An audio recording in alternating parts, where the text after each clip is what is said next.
नमस्कार दोस्तों, बहुत बहुत स्वागत है आप सभी का हमारे इस यूट्यूब चैनल विधिटेरिया में। दोस्तों, आज के इस वीडियो में हम जानेंगे कि यदि पति पत्नी आपस में यदि आपसी सहमति के आधार पर यदि वह तलाक लेना चाहते हैं, लेकिन वह एक दूसरे से अलग अलग शहरों में रहते हैं,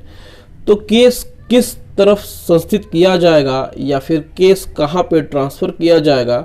जिससे कि दोनों में से किसी एक पार्टी को सहूलियत प्रदान हो या फिर वह अपने सहूलियत के हिसाब से उस केस को अपने जहाँ पे वह रहता है, चाहे वो पति हो चाहे वो पत्नी हो, दोनों में से किसी एक के यहाँ उस केस को कैसे ट्रांसफ़र करवाया जाए और किस तरीके से वह अपने इस केस को अपने पैतृक घर के आसपास जहाँ पे वो रहती है या रहता है उस केस को कैसे ट्रांसफ़र करवाएगा,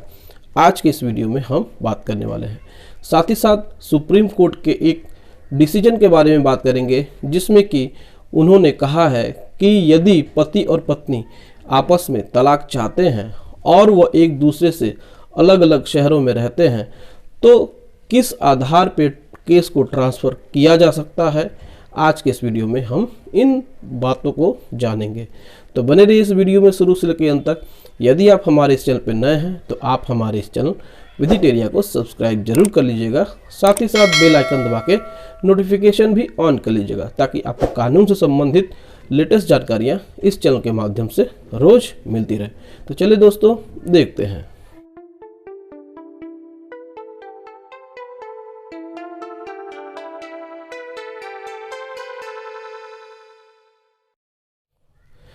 दोस्तों देखिए, जब भी कोई पति पत्नी आपस में म्यूचुअल अंडरस्टैंडिंग के आधार पर तलाक लेना चाहते हैं, लेकिन वह एक दूसरे से अलग रहते हैं और वो भी दोनों अलग अलग शहरों में, दोनों का यही मांग होता है कि केस उनके डिस्ट्रिक्ट में ट्रांसफ़र हो जाए, ताकि दोनों में से किसी एक को सहूलियत या फिर आसानी हो सके कि वह केस को लड़ सकें। लेकिन दोनों एक दूसरे के ऊपर वाद और प्रतिवाद करते हैं। तो इस पर सुप्रीम कोर्ट ने एक बहुत ही महत्वपूर्ण फैसले में यह बात कही है कि यदि पति और पत्नी आपस में तलाक लेना चाहते हैं और दोनों में से कोई एक ये चाहता है या फिर दोनों यही चाहते हैं कि उनके अपने अपने डिस्ट्रिक्ट में इस केस को ट्रांसफ़र किया जाए, तो यहाँ पे एक बहुत ही गंभीर मामला फंस जाता है, क्योंकि दोनों जगहों पे केस का चलना नामुमकिन हो सकता है कानून के हिसाब से।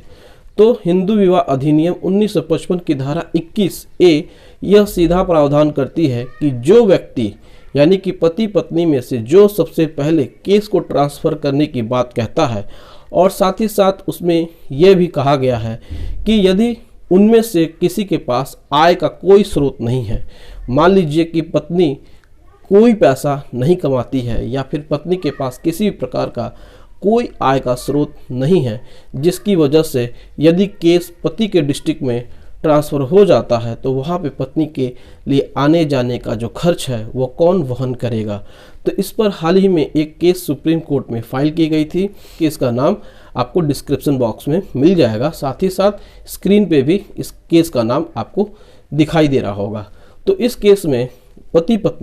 पति पुणे में रहता है जबकि पत्नी दिल्ली में रहती है। अब दोनों यही चाहते हैं कि केस उनके अपने शहर में ट्रांसफ़र हो, लेकिन यहाँ पे दोनों को एक साथ राहत नहीं दिया जा सकता। तो इस पर सुप्रीम कोर्ट में पति की तरफ से यह गुहार लगाई गई कि यदि केस हमारे डिस्ट्रिक्ट कोर्ट यानी पुणे डिस्ट्रिक्ट कोर्ट में चलता है तो मैं पत्नी के आने जाने का खर्च वहन कर सकता हूं, क्योंकि मेरे माता पिता बुजुर्ग हैं और मेरे सिवाय उनका कोई नहीं है। तो इस पर सुप्रीम कोर्ट ने कहा कि पत्नी वहां बार बार जाएगी या बार बार आएगी जाएगी, इससे पत्नी को बहुत नुकसान होगा, क्योंकि पत्नी के पास किसी प्रकार का कोई सोर्स ऑफ इनकम नहीं है। तो इस पर सर्वोच्च न्यायालय ने पति को यह कहा कि आप पत्नी के डिस्ट्रिक्ट में जाइए और वहाँ पे ही आप अपने केस को लड़िए, क्योंकि आपके पास सोर्स ऑफ इनकम है लेकिन पत्नी के पास किसी प्रकार का सोर्स ऑफ इनकम नहीं है।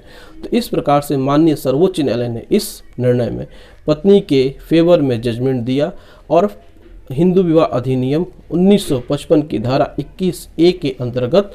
पत्नी के फेवर में जजमेंट दिया गया और दिल्ली में ही उस केस को ट्रांसफ़र कर दिया गया। तो दोस्तों इस प्रकार से आपने जाना कि हिंदू विवाह अधिनियम 1955 की धारा 21A के अंतर्गत जिस प्रकार के प्रावधान दिए गए हैं कि केस को कहीं भी ट्रांसफ़र किया जा सकता है। तो यदि आपको भी किसी प्रकार की कोई समस्या हो तो आप ऐसे जजमेंट का सहारा लेकर के अपना काम कर सकते हैं। तो इस प्रकार से आपने जाना है किस प्रकार से केस का ट्रांसफ़र किया जा सकता है और किस प्रकार से सर्वोच्च न्यायालय ने इस केस को ट्रांसफ़र किया पत्नी के फेवर में। तो दोस्तों यदि आपको ये वीडियो पसंद आया होगा तो इस वीडियो को लाइक कर दीजिएगा, शेयर कर दीजिएगा और हमारे इस चैनल विधिटेरिया को सब्सक्राइब करके अपना प्यार और अपना बहुमूल्य सपोर्ट जरूर प्रदान करिएगा। Thank you so much. जय हिंद।